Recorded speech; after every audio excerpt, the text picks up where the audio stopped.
Saudara, apakah ban serep itu penting? Ada sebagian bilang penting, mungkin ada sebagian bilang tidak penting. Sekarang kita lihat beberapa contoh, maka akan terjawab penting atau tidak penting. Nah, kalau kejadiannya seperti ini, apakah ban serep itu penting? Nah, di sini sekarang saya yakin semua pasti menjawab penting. Kejadian-kejadian kebocoran ban seperti ini bisa terjadi pada siapapun, dimanapun, dan kapanpun. Nah, kalau kita nggak punya ban serap, apa yang terjadi? Kita akan kesulitan, ya, terpaksa nelpon ke sana kemari, atau kita nggak punya kemampuan, keahlian untuk mengganti sendiri. Tapi kalau tidak punya bantuan jalan yang sepi seperti ini, mau nggak mau kita harus mengganti sendiri dan harus ada ban serepnya. Nah, sekali lagi pertanyaan, apakah ban serep itu penting? Sekarang kalau terjadi seperti ini gimana? Seorang ibu-ibu, wanita yang sebenarnya skillnya nggak ada, tenaganya pun nggak ada. Namun karena terpaksa harus ganti sendiri, itulah pentingnya ban serep. Nah, ban serep itu juga diperlukan untuk kendaraan-kendaraan umum, kecuali kereta api ya. Saya nggak tahu gimana caranya mengganti bannya gitu. Nah, kalau bus seperti ini, truk, apapun yang terjadi, terpaksa penumpang menunggu dan harus mengganti bannya. Kalau nggak bisa jalan. Itulah pentingnya ban serep. Demikian juga dengan sepeda motor. Mau sebagus apapun sepeda motornya, atau sepeda motor yang biasa, kalau terjadi kebocoran, terpaksa juga harus didorong karena nggak punya ban serep. Betapa pentingnya ban serep itu. Jadi sekarang pertanyaannya, apakah ban serep itu penting? Saya yakin semua mengatakan penting. Makanya ban serep itu selalu dibawa kemanapun dia pergi, bahkan kadang-kadang sampai mobilnya ban yang lain habis, ban ini belum terpakai, tetap disiapkan. Karena kita tidak tahu emergensi itu bisa terjadi di mana saja, kapan saja, untuk siapa saja, dan tidak pandang bulu. Gitu. Nah, pertanyaan berikutnya, apakah cadangan income itu penting? Nah, ini sekarang pasti banyak juga yang mengatakan atau tanda tanya. Sekarang kita lihat kembali, kalau kita lihat kejadian-kejadian seperti ini,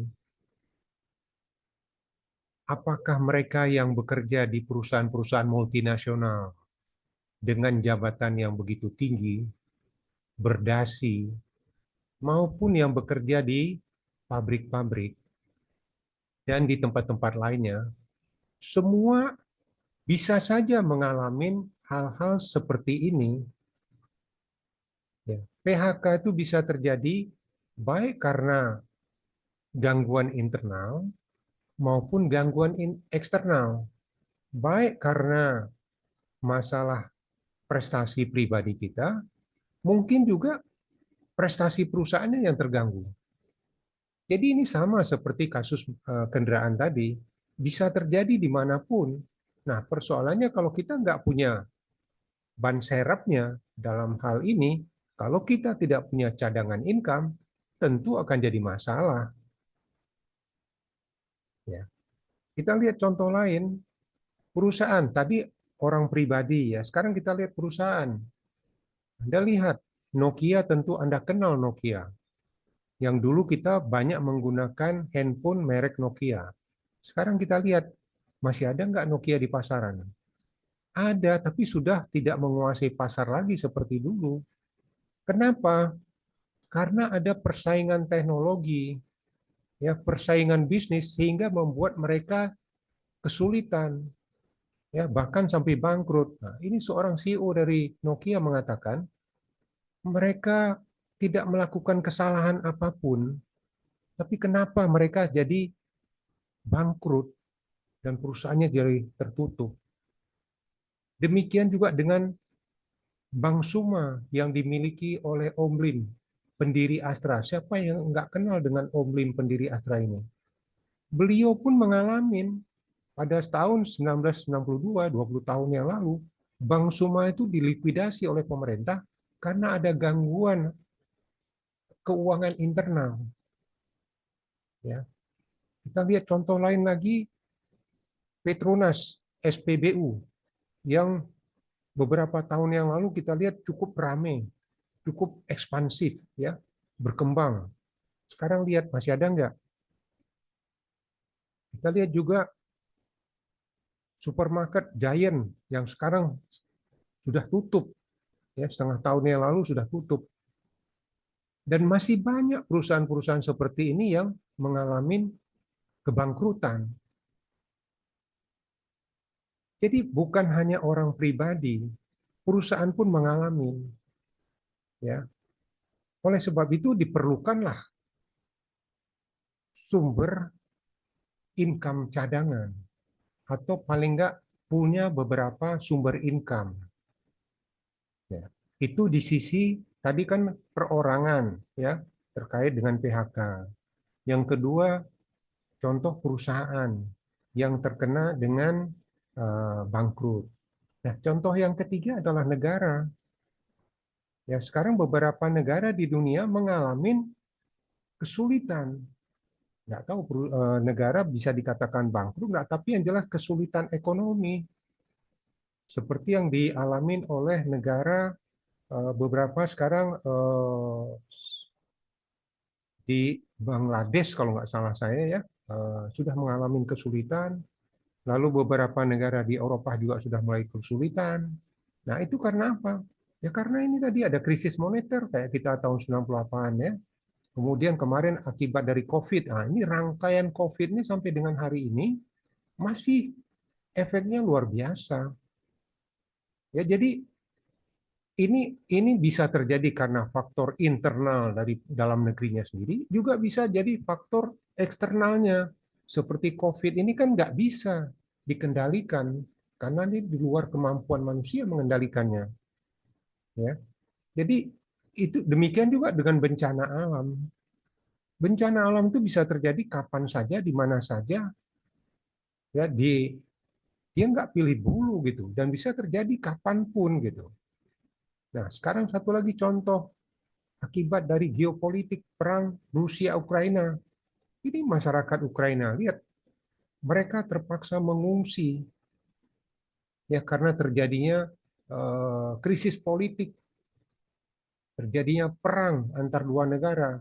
Akibatnya masyarakatnya harus terpaksa sebagian mengungsi. Dan ini nggak pilih bulu, mau PNS kek, mau anggota dewan kek, mau pengusaha kek, mau pedagang kek, mau UKM kek, mau angkatan bersenjata, semua kena dampak. Ya, jadi kalau terjadi begini, terjadi krisis lagi. Nah, kalau kita nggak punya cadangan, nggak ada ban serepnya tadi, nggak ada cadangan sumber income, nggak ada income-income tambahan lainnya yang sudah kita siapkan jauh hari sebelumnya, maka akan kesulitan. Nah, itulah makanya dikatakan bahwa penting sekali. Jadi ban serep ini diperlukan untuk kendaraan baik dalam kondisi kendaraan itu eh, sehat, kendaraan bagus, kendaraan biasa, kendaraan mewah, ya, termasuk kendaraan kepala negara, semua butuh ban serep. Nah, itulah perlunya ban serep. Nah, sama halnya dengan kita sebagai manusia, ya, karena kita ini hidup seperti orang dalam perjalanan juga seperti kendaraan. Kehidupan kita ini sama dengan seperti kehidupan kendaraan juga, butuh perjalanan. Jadi kehidupan ini adalah proses perjalanan kita. ya, di mana kita di dalam perjalanan itu membutuhkan banyak hal, ya, selain urusan spiritual kita terkait dengan kesehatan. Nah, yang hal ini yang saya singgung adalah soal keuangan. Kalau kita nggak punya sumber keuangan, tentu akan kesulitan.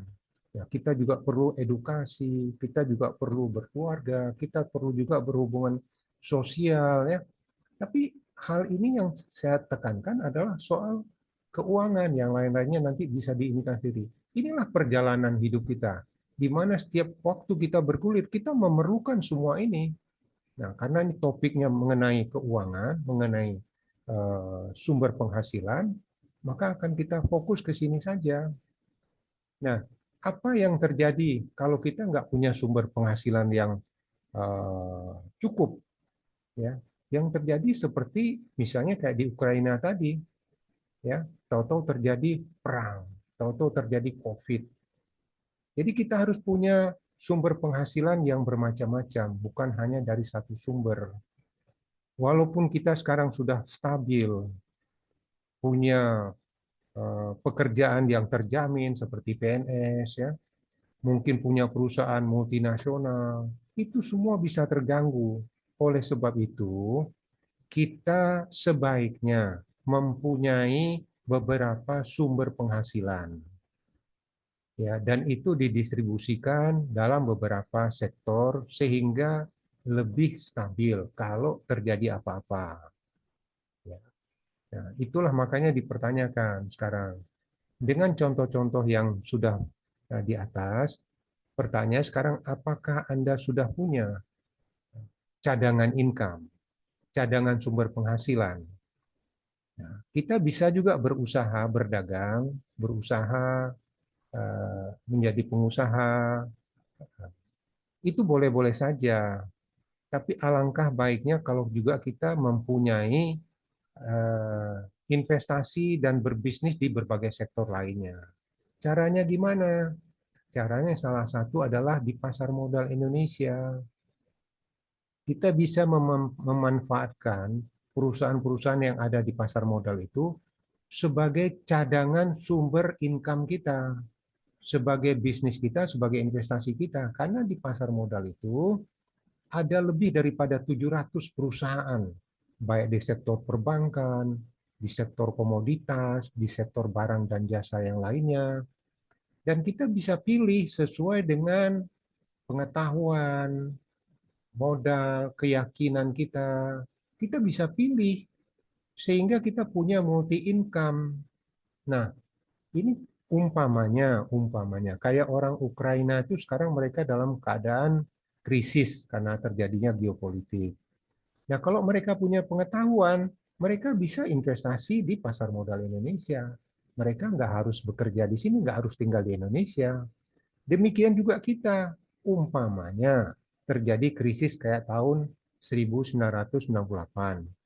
Nah, kan kita juga bisa melakukan investasi di negara-negara lain melalui pasar modal mereka.